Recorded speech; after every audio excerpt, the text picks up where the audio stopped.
I'm Charlie, this is Stevie, we are Chillin Popcorn, welcome back to another Bad Movie Monday, where we look at bad movies that are so bad they're good, and bad movies we enjoy. So, to celebrate the release of Captain America Brave New World, we went back to 1990 for Captain America.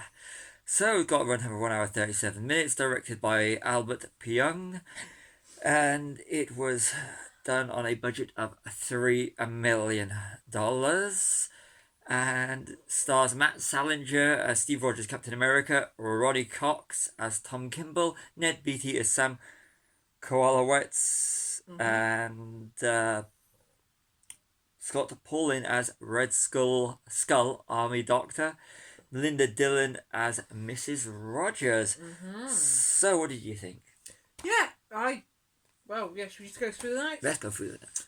Okay, so it's Menheim Golem.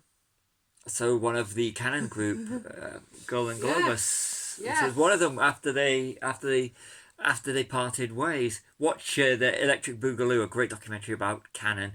So this is low budget with his name attached to it. Yeah, it was also 20th Century Fox. Yeah. Which is now part of Disney and would 10 years later go on to produce the X-Men. Did you not realise that? Did you not see that? Oh, right, okay.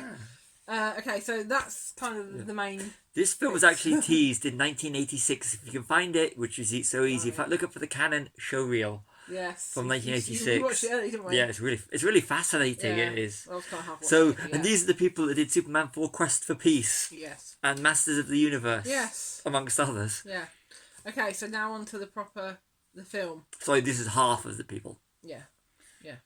So the first thing is the dodgy red skull rat. Yeah. The puppet. That was terrible. That was awful. That was absolutely awful. Terrible. Yeah. And then we've got Steve's mum that looks more like his girlfriend or sister. She looks more like in age, but she's actually 21 years older than him. The actress. Well, she was born in 1939, and Matt Slasinger was born in 1960. Okay. So, yeah, but she does look like his sister or girlfriend or something. She doesn't. Not at all. She's aged well at that point. Yeah. Steve has polio and is frail with a terrible limp. Yeah, that's all he seemed to have. It's not like they did. It's not like they picked some weakling and then they went which was with Attack at the time, or because they didn't have the whole what they did with Chris Evans so that for his wonderful take. He had asthma. Chris Evans is. And he was just young and scrawny. But it's sort of like he just got a limp. That's what he does, a bad limp. Yeah, because they said that the super soldier serum can turn anyone with a birth defect or something like that, wasn't it? He looked like he looked like someone that was faking it. Yeah, and that was how bad it was. That's how bad it was. Yeah. I mean, bad acting, because it was not believable. It was not. No. It's like someone kicked him in the shin, and it's like he was running. Where he was running, it's like he'd been kicked, not that he had something wrong with him. Yeah. Only the Doctor and the General know Steve Rogers' name. Everyone else, his code name, Captain America, just to keep it. Yeah. One thing I did like is there's a bit of music that they use in that they used in the theme. in the Captain America, the Chris Evans ones, which was it's been used in all of them. Yeah, so I thought that was pretty cool. So when you hear that, you do hark back to to what would come later. So it's this is a bit bad. The General's refers to Superman. He may not be Superman, but he's something like that. I'd like to say, if you look, that this was 1990 and Superman 4 was 87, and the only active real superhero at the time was Batman, because they were in 1990. You were in between Batman and Batman Returns, so this is like, and of course you did have Punisher in 89, so it's kind of like Marvel's was Punisher, Captain America. Stan Lee was the executive producer or something. Yeah, Stan Lee is on all these. He was. Yeah. But fake. Still before the cameos, by the way. Yes, it was before cameos. Yeah, fake ears with a super suit. Yeah, because it was chafing. It was chafing. I read it. They was chafing. So what they did was literally just put rubber fake ears on, Prosthetic ears on. so it actually is built into the actual suit. Yeah. The effect would have made more sense to keep his shield covered when he lands in enemy territory.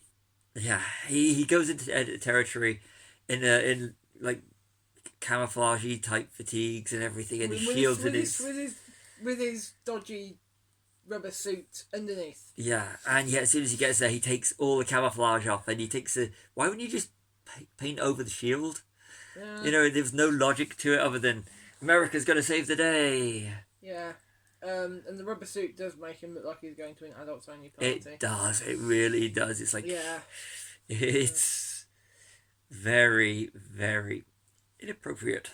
Yes. Dodgy effects. Very dodgy effects. Yeah. Even for the time, but then again, was it? It was low, but it was low budget. Look at it, it was a $3 million budget. So yeah. What do you expect? This is when quality control gone out the window of keeping Marvel Comics afloat. Yes. And going back to the shield, it looks like a toy from Toys R Us. It does. You've seen better. We can buy better ones now, for less than £30. You can make a better one for less than £30. Red Skull has terrible prosthetics, mask, and makeup. Yeah. Doesn't it? But then again, you look at because he was produced by one half of Canon.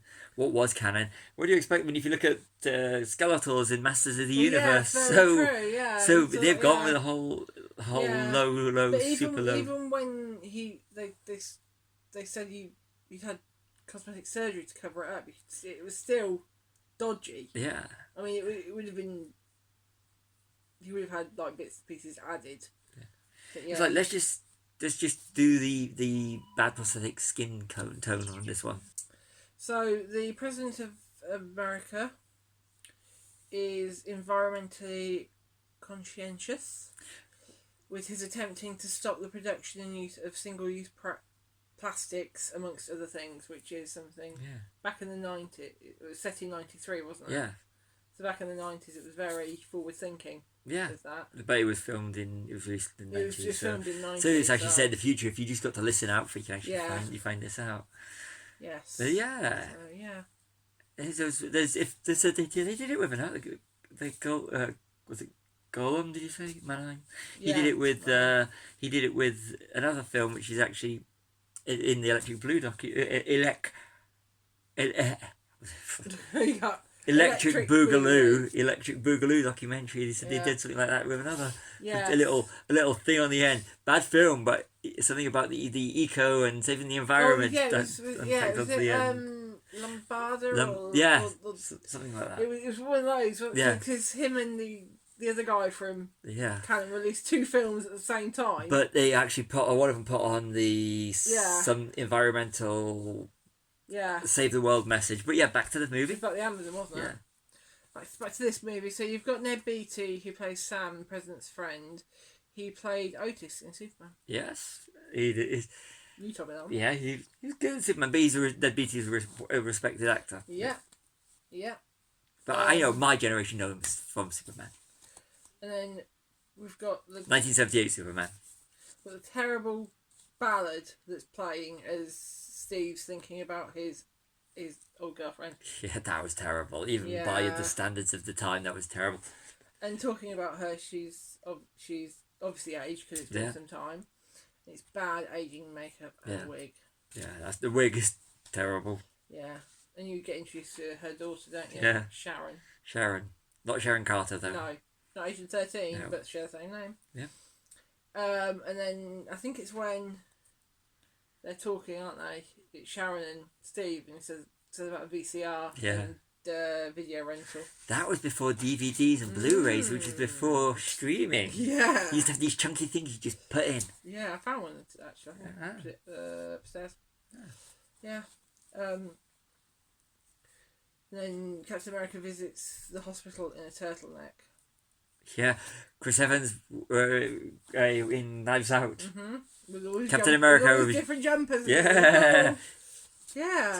So Captain America can rock. Yeah, you said that the theme, Captain America theme, reminds you a lot of the Chris Evans. Yeah, anytime they played the musical cue that was reused in the Chris Evans ones, and it's like, yeah. Yeah. At one point, Steve uses a dustbin lid as a shield. You use what you got. Oh yeah. So it's a metal dustbin. Yeah. You can see Joe Johnston and the rest of Marvel have actually, they might have probably watched this one to go, what can we do right, what can we do wrong, and they just picked some good, because they've got a lot of similarities in this to the one that we got in the MCU, the first one. Yeah. So, it's just very low budget B-movie version of Captain America. There, storyline wise, it's actually not that bad. No. You said as well, when DC were getting dark with Batman, Marvel were licensing films like this. Yeah.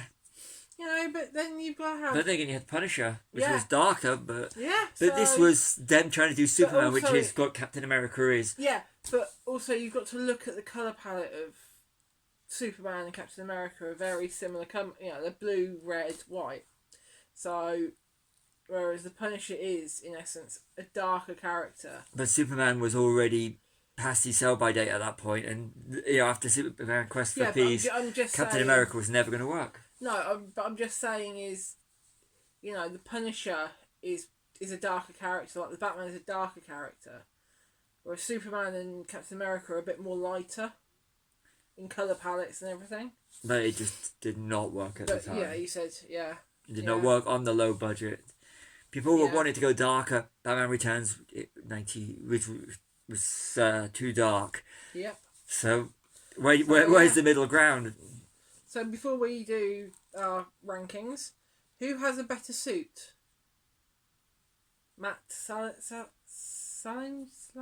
Yeah. Him? Oh. Or Chris Evans?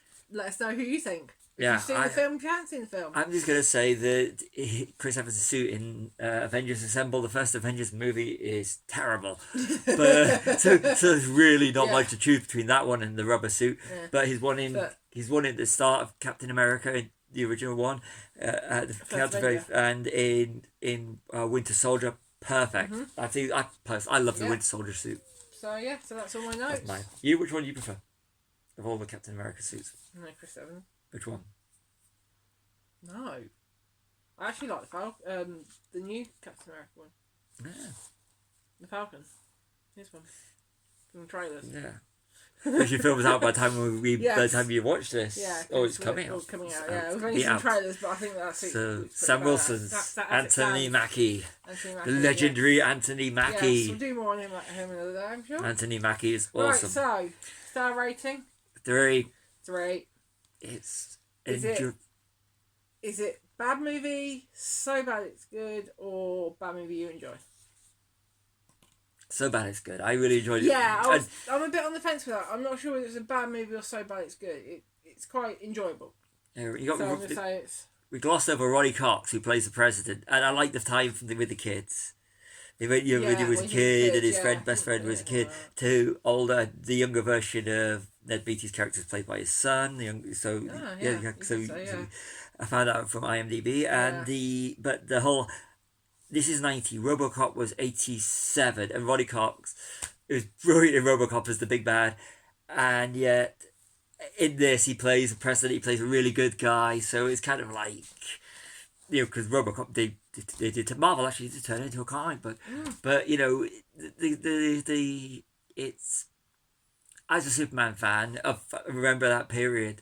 And this film did not get that well of a release in 90, so it was so if this had got a cinema release, I would have gone to the cinema and enjoyed it, because it has got the whole bad Superman 1980 Superman 4, Superman 3 vibe to it, and Superman and Captain America are very similar characters.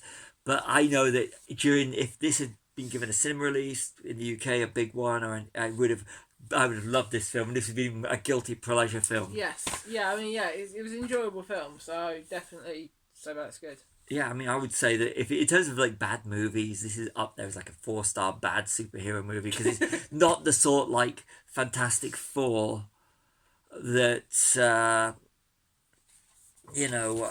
of the Fantastic Four one with Miles Teller in the bad one and Michael B. Jordan. It's not that kind of unwatchable bad, but it is. This is so bad it's good. Okay. Yep, so I agree with you that. So bad it's good. So sign off. Yes, you. So I've been Charlie. This has been Stevie. We are Chillin' Popcorn. Like and subscribe.